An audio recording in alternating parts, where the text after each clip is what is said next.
Hello, everyone. Once again, this is Dare to Speak, and today I'm going to be talking about the legendary Bruce Lee.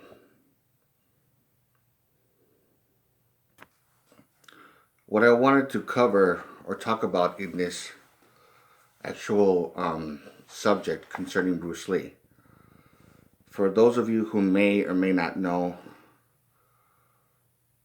during his teenage years, possibly 15 or 16, around there until he had to leave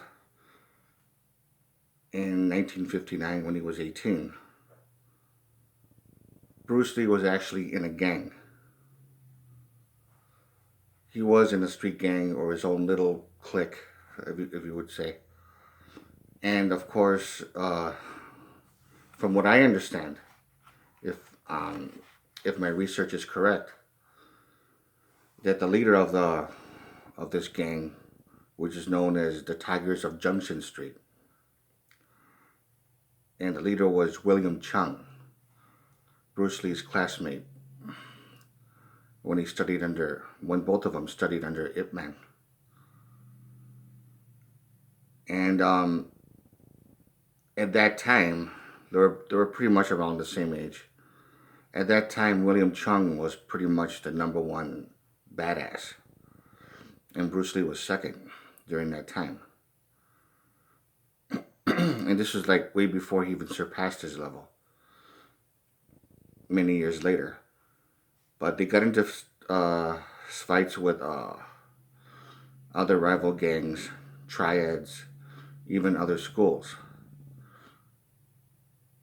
and from what I understand, even British or foreigners at that time.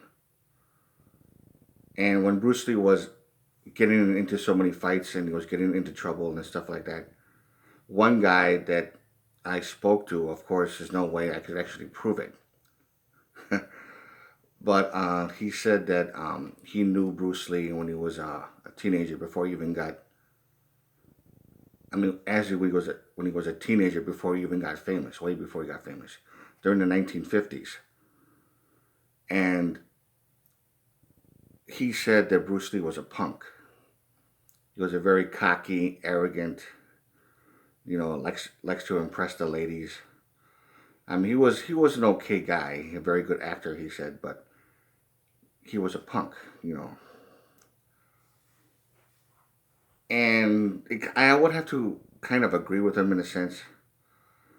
He said that that Bruce was always trying to, like, whenever he felt he needed to challenge somebody, he would be he wouldn't hesitate for a second to even fight.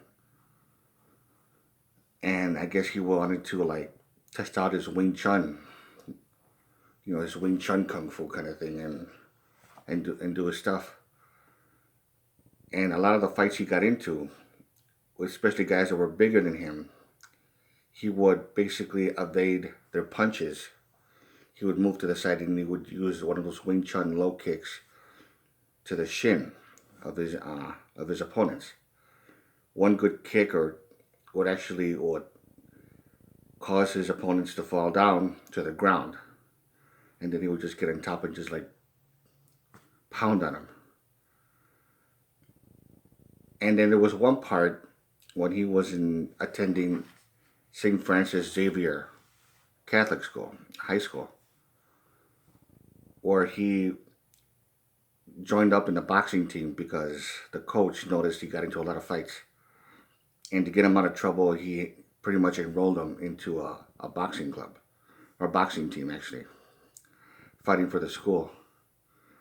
And he didn't put that much training into the boxing. He was too proud of his Wing Chun. During this one championship from, I think, I believe it was 1958, he must have been like 17. The guy that he was squaring off against was a British schoolboy named Gerry Elms. And from what I understand, he was pretty much like the star champion or whatever. Bruce in the first round was getting his ass kicked, from his lack of knowledge of boxing. He was okay with his training, but his knowledge of it, but he wasn't all that great.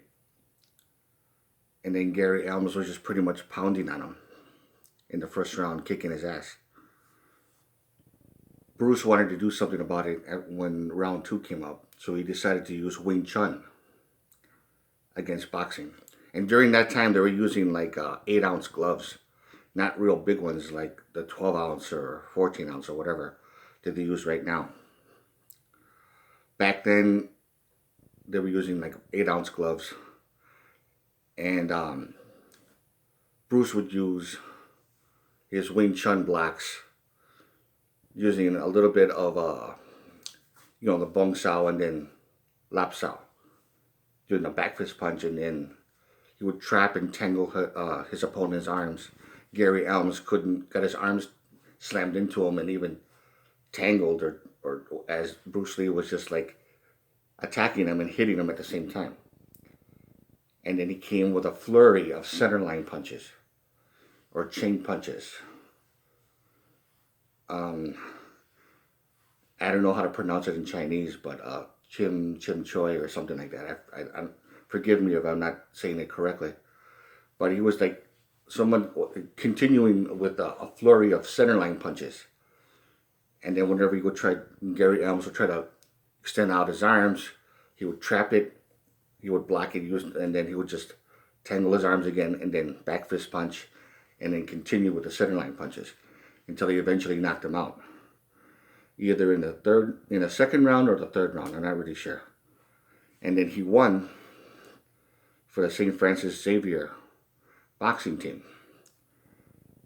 You know, he did great for his school. He was just his hands up and stuff like that. But then his fights on the street got worse. And again, the gang he was in was called the Tigers of Junction Street. And I don't know how many members were in that gang. But for those of you who didn't know, maybe you did, maybe you do know this, maybe you don't, about all the information I just told you.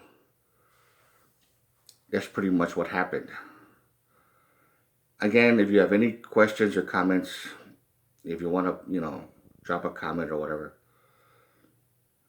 if you wish to subscribe, I would really appreciate it. I want to do more videos, especially anything that's controversial. And to all of you, take care.